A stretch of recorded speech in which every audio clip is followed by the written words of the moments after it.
जय श्री राधे। पूज्य श्री सद्गुरुदेव भगवान के चरणों में प्रणाम।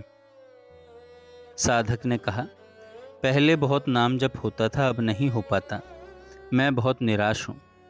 संत भगवान कहते हैं, एक उपासक के लिए सबसे पहला नियम है कभी निराश न होना। भले ही जीवन में कभी ऐसा समय आए जब मन भजन में न लगे, साधना न बने, स्मरण छूट जाए या सब कुछ व्यर्थ सा लगे, तब भी यह नहीं सोचना चाहिए कि प्रभु ने कृपा हटा ली है। कभी कभी भजन अपने आप होता है, जैसे भीतर कोई शक्ति हमें भगवान के चिंतन में डुबो दे। तब हम कहते हैं प्रभु की कृपा हो रही है। पर जब भजन न बने, मन परेशान हो और भीतर सूखा सूखा लगे, तब भी उतनी ही कृपा है। क्योंकि कृपा का अर्थ यह नहीं कि सब कुछ मनचाहा हो। कृपा का अर्थ है प्रभु की उपस्थिति में जीना, चाहे अनुभव सुखद हो या दुखद। महापुरुषों ने कहा है, कभी थोड़ा भजन होता है, कभी बहुत, पर मन का धैर्य कभी ना टूटे और साधक दूसरी चाल ना चले। भले ही आज साधन न बन रहा हो, मन भगवान में न लगे, तब भी यह मत मानो कि कृपा नहीं रही, बल्कि यह मानो प्रभु मेरी परीक्षा ले रहे हैं कि मैं मन की भावनाओं पर चलता हूँ या विश्वास पर। क्योंकि जो साधक अपने को स्थिति देखकर प्रभु की कृपा को मापता है, वह अभी परिपक्व नहीं हुआ है। जो हर स्थिति में कहे जो भी हो रहा है वह उनकी कृपा है, वह कृपा का पात्र बन जाता है। महापुरुष एक सुंदर उदाहरण देते हैं। एक पिता के 5 पुत्र हैं। एक पुत्र खूब सेवा करता है, दूसरा नहीं करता। तो क्या जो सेवा नहीं करता वह कहेगा, तुम मेरे पिता नहीं? नहीं, पिता तो वही है। सेवा का अभाव संबंध को मिटा नहीं सकता। उसी प्रकार यदि हमसे भजन नहीं बन पा रहा, तो क्या हम प्रभु से अपना संबंध तोड़ देंगे? नहीं, हम तो उनके हैं, चाहे हमारी दशा कैसी भी हो। हम प्रियालाल के हैं। यही दृढ़ निश्चय साधक के जीवन का सबसे बड़ा सहारा है। यह एक अत्यंत सूक्ष्म और रहस्यमय सत्य है। अक्सर साधक सोचता है, मैं ऐसी सेवा करूं कि मेरे गुरुदेव प्रसन्न हो जाएं। सुनने में यह बड़ा मधुर भाव है, परंतु भीतर यह अहंकार की सूक्ष्म परत है। क्योंकि इससे यह भाव छिपा है कि अभी वे प्रसन्न नहीं हैं। मैं अपनी सेवा से उन्हें प्रसन्न करूंगा। परंतु सच्चाई यह है, वे तो पहले से ही प्रसन्न हैं, तभी तो उन्होंने हमें स्वीकार किया है।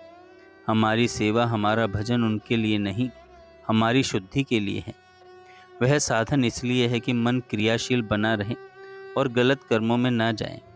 इसलिए साधक को स्मरण रखना चाहिए, मैं उन्हें प्रसन्न करने के लिए नहीं, बल्कि उनकी प्रसन्नता में जीने के लिए सेवा करता हूँ। हमारा बल सीमित है। चींटी कभी पहाड़ नहीं लांघ सकती, पर अगर प्रभु की कृपा हो तो वही चींटी पर्वत पार कर जाती है। साधक का भरोसा अपनी साधना पर नहीं, प्रभु की कृपा पर होना चाहिए। क्योंकि साधना से कृपा नहीं मिलती, कृपा से साधना बनती है। जितना अधिक हम अपने कर्मों पर भरोसा रखते हैं, उतनी ही दूरी कृपा से बनती है। जैसे ही हम सब कुछ उनके चरणों में छोड़ देते हैं, वे अपने आप हमारा संपूर्ण भार उठा लेते हैं, सारा भार उठा लेते हैं।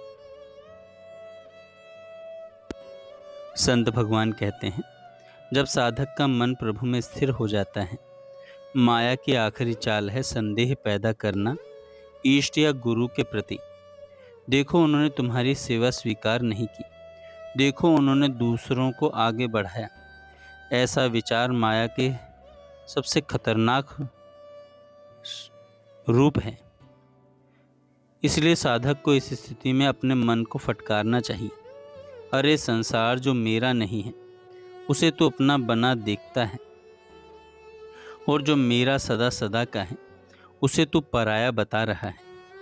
सच्चा उपासक वही है जो हर परिस्थिति में कृपा देखता है, भले ही जीवन में कितनी भी प्रतिकूलताएं क्यों न आए। अगर सब कुछ अनुकूल हो, कृपा। अगर कुछ भी अनुकूल ना हो, तब भी कृपा। जैसा भी है वह सब कृपा है। ऐसा भाव जिस दिन हृदय में बैठ जाए, उस दिन कोई दुख, कोई असफलता, कोई प्रतिकूलता साधक को विचलित नहीं कर सकती।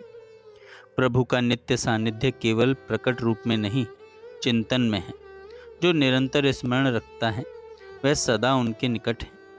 चिंतन में बैठा हुआ साधक देखता है, मैं खा रहा हूँ, वे साथ हैं। मैं सो रहा हूँ, वे साथ हैं। मैं जाग रहा हूँ, वे साथ हैं। ऐसी स्थिति में कभी क्षण भर भी चिंतन हट जाए तो भक्त नहीं बल्कि प्रभु व्याकुल हो उठते हैं, मेरा प्रिय मुझे क्यों भूल गया। जब साधक की प्रार्थना भी समाप्त हो जाती है तब वह कहता है, अब मुझे कुछ मांगना नहीं, क्योंकि उन्हें सब कुछ पता है। तब कृपा का वास्तविक द्वार खुलता है।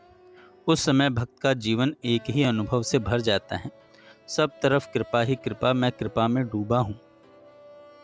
और तब वही अनुभव होता है जो महापुरुषों ने कहा है, हमारा यार हम में है, हमें इंतजारी क्या। साधक का जीवन साधना नहीं बल्कि यह कृपा में जीने का अभ्यास है। कभी निराश न होना, कभी न मानना कि प्रभु दूर हैं, कभी यह न सोचना कि भजन नहीं बन रहा, ये सभी भजन है। अंत में यही स्थिति आती है, मेरा सुमिरन हरि करें, मैं पाया विश्राम। जहाँ अब मैं नहीं रहा, केवल वे हैं। अब साधक नहीं रहा, अब केवल कृपा का प्रवाह रह गया है। जय श्री राधे।